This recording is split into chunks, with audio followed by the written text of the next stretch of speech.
Picture attached is 1440p, not 1080. Wanted to play RDR2 and got this card a week after it was released.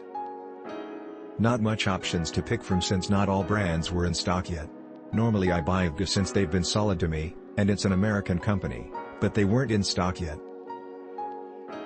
So I grabbed this.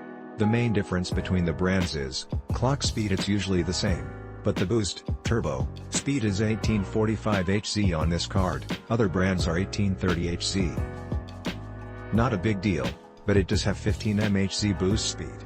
Quality of components ZOTAC is I believe the only NVIDIA GFX card brand that has manufacturing capabilities, that is they don't source or buy components elsewhere.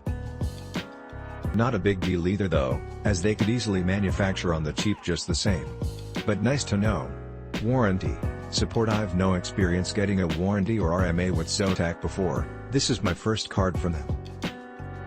But this is why I've always stuck with GeForce since they are an American company and their support on phone is to a person in America, and the RMA process is really easy and relatively quick. Cooler this is the biggest difference in the different branded cards. Though I have to admit again, it's mostly the same anyway. There's not going to be one brand that has this amazing cooler that the competition can't duplicate. On idle it's the loudest part in my quiet PC. My previous card's 1660, regular, was a single fan, and my 1050 was a single fan, they were both quiet. I guess it's because there's two fans on this card? But I think the default idle RPM of the fans are slightly too high considering the temp is low. On load, it's pretty noticeable. Though if you have headphones on and have some audio going, you can't hear it. Idle, 29C, 1050 RPM load, 62C, 1670 RPM. This is all in a very quiet room so, take it for what it's worth.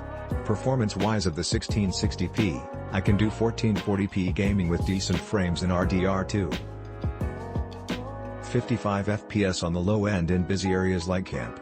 72 FPS at some points where you're just riding in open space. Ultra/high texture, lighting, medium shadows, water, reflection.